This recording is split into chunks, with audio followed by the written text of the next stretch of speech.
Seit 2019 mein grösster Traum ist einfach, an dem Gipfel von den 14 höchsten Bergen der Welt, die 14 8000er, zu stehen. Und das ohne extra Sauerstoff.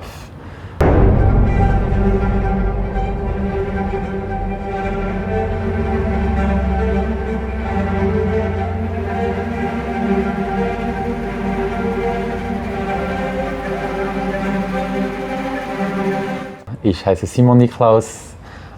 Ich bin am Bergsteigen seit 5 Jahren halb, fast 6 Jahre. Und mein nächstes Ziel ist Annapurna 4 im Nepal. Ein Berg, der 7525 Meter hoch ist. Ich habe jetzt 47 4000er bestiegen. Ich habe mit dem ganz einfachsten angefangen und dann hat der zweite. Und ich habe immer einen ein bisschen schwierig gemacht, dass ich nur ein bisschen raus von meiner Komfortzone, aber machbar. Es hat mich immer ein bisschen challenged. Und ja, es gibt ganz viele Leute, die wollen Matterhorn machen. Und ich habe Matterhorn als so dritte 4000er gemacht.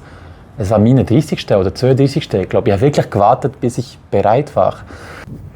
Ich bin nie schnell gewesen. Auch beim Säckeln, auch beim Triathlon.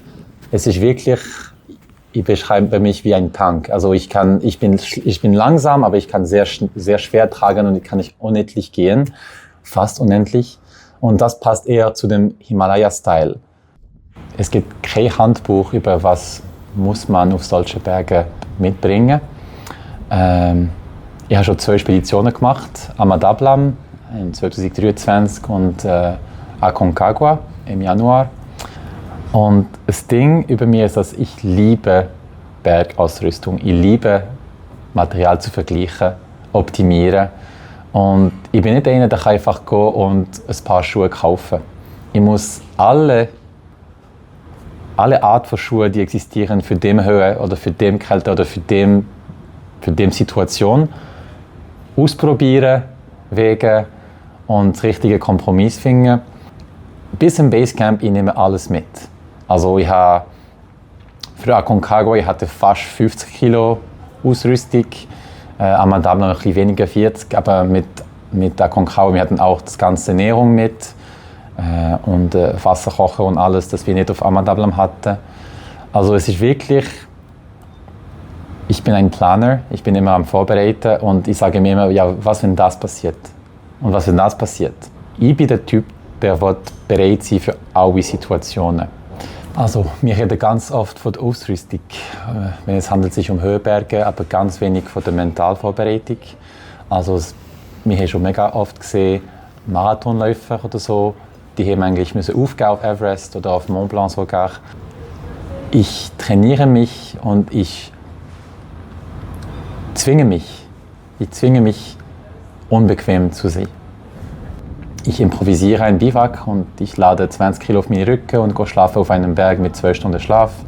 Oder ich addiere ein Training, wenn eins war geplant, ich mache noch ein 10 Kilometer Joggen nachher. Und wirklich so diese Mentalgrenzen, also wenn du denkst, dass du kannst nicht mehr, du kannst noch eins.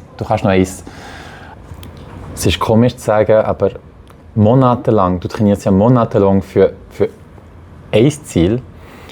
Du verbringst vielleicht nur 15 Minuten an dem Gipfel.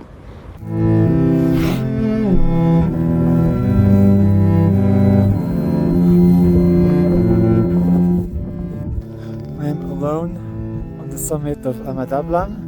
Behind me is Everest. What a feeling. What a feeling. I cried a little bit. Diese Momente sind normalerweise, wo das ganze Druck losgelassen wird. Es sind in den letzten 5 Jahren, ich glaube, die so 4 oder 5 Mal, wo ich geweint habe, war es auf einem Gipfel. Und was aber schwierig ist, dass diese Emotion darf nur 15 Minuten dauern.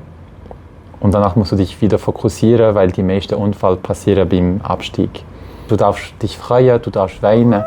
Aber plötzlich sagen wir, okay, Fokus, jetzt Abstieg. Und genau danach macht man die Schublade zu und ich gehe wieder in diesem Autopilot. Und du siehst ja keine Emotion mehr auf meinem Gesicht und du weißt, es wird jetzt mega, mega schwierig sein, weil du hast nicht mehr die Adrenalin vom Gipfel und so. Und jeder Schritt wird wird 10-mal schwieriger sein als beim Aufstieg. Trotz, dass du eigentlich runtergehst, weil du hast nicht einmal diese Belohnung, also gegen den du gehst. Und Ahmad Ablam war es ein 5-stündiger Gipfelpush vom Camp 3, aber danach war es 10 Stunden bis im Basecamp.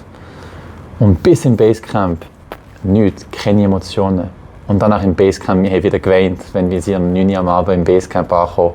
Und wir haben uns umarmt mit meinem besten Kollegen und ich. Es sind wirklich 2 Momente. Am Gipfel und nach wieder im Basecamp. Aber zwischen das darf keine Emotion sein. Nur dort rauf habe ich so riesige Emotionen. So starke Emotionen.